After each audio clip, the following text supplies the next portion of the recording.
कहते हैं कि जब बातचीत का सिलसिला शुरू हो जाए तो दुश्मन भी दोस्त बन जाते हैं।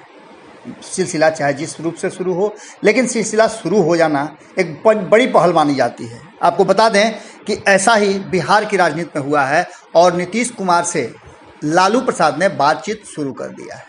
अब इस बातचीत का सिलसिला शुरू हो जाने के बाद आपको अंदाजा है कि क्या कुछ होता है। बातचीत का सिलसिला चाहे जिस मुद्दे पर हो, लेकिन शुरू तो हो गया। आपको बता दें कि बिहार में लगातार नीतीश कुमार का, जैसा कि आरजेडी के लोगों का कहना है कि हेल्प कर रही है आरजेडी, और महागठबंधन के साथियों का भी ये बात कहना है, क्योंकि नीतीश कुमार जिस तरह से कोरोना काल में अकेले पड़ गए हैं, उसमें विपक्ष का साथ अगर नहीं मिलता तो पूरी तरह से वो एक्सपोज हो जाते हैं और इस कोरोना काल से निपटना मुश्किल हो जाता।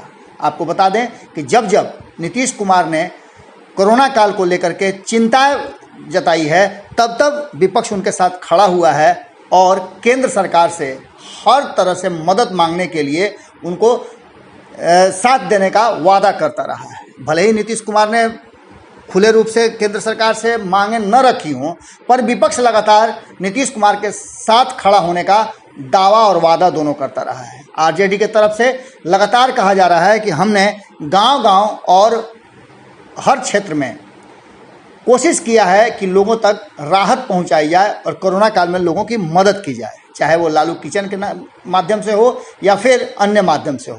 हालांकि इस बीच में अस्पतालों की स्थिति को देख करके और कई बातों को लेकर के तल्खियां भी हुई।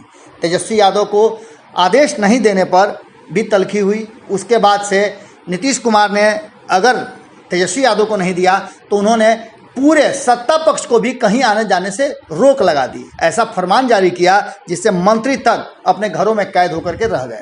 अब ऐसी स्थिति में लालू प्रसाद और उनकी पार्टी लगातार नीतीश कुमार पर हमले कर रही थी।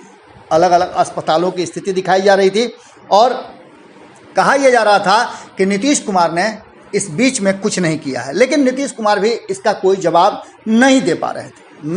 इसके पीछे कारण था कि कहीं ना कहीं वो भीतर ही भीतर खुश हो रहे थे कि इस पूरे मामले में भारतीय जनता पार्टी एक्सपोज हो रही है, क्योंकि स्वास्थ्य विभाग या तो आरजेडी के पास रहा है या फिर बीजेपी के पास रहा है और इसका दोष नीतीश कुमार को नहीं जाता है। हालांकि मुखिया होने से वो दोष मुक्त नहीं हो सकते हैं।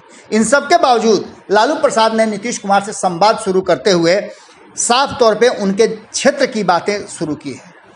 उन्होंने कहा है कि नीतीश के अपने गृह क्षेत्र नालंदा में भी हमारे द्वारा बनाया गया स्वास्थ्य केंद्र बंद करा दिया, लेकिन गुलाबी फाइलों में यह चालू है। आप समझिए, सीधा हमला नीतीश कुमार पर है, लेकिन ये तीर जो है किसी और तरफ वार कर रहा है। आगे लालू ने लिखा है कि इनके नकारापन के वायरस ने ऐसे हजारों स्वास्थ्य केंद्रों की बलि ली है, क्योंकि इनके फाइलों में कार्यरत रहने से प्रसाद रूपी चढ़ावा प्राप्त होता रहता है।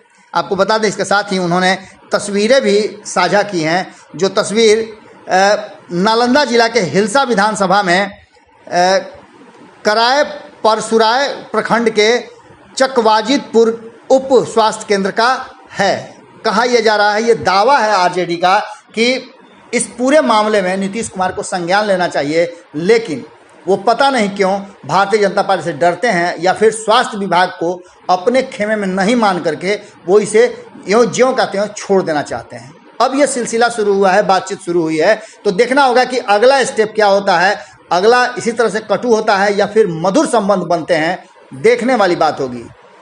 आपका कमेंट जो है वो कमेंट बॉक्स में ज़रूर आना चाहिए। आप क्या सोचते हैं बिहार की राजनीति पर और वर्तमान स्थिति में बिहार किस दिशा में जा रहा है, आप ज़रूर बताइएगा। नमस्कार। अगर ये वीडियो पसंद आई और वह बिहार के राजनीति और बिहारियत से सरोकार रखेनी तो सब्सक्राइब बटन दबा के चैनल के सब्सक्राइब कर ली। ओजे एगो घंटी बा, ओकरा बटन दबा देला से कुल सटीक और मारक खबर रुआ मुफ्त में मिल जाई। अगर रुआ पत्रकारिता के हमनी के नया प्रयोग में सहयोग कर चाहतानी तो ज्वाइन बटन दबा दी। पेटीएम नंबर नोट कर ली 9386816700। धन्यवाद।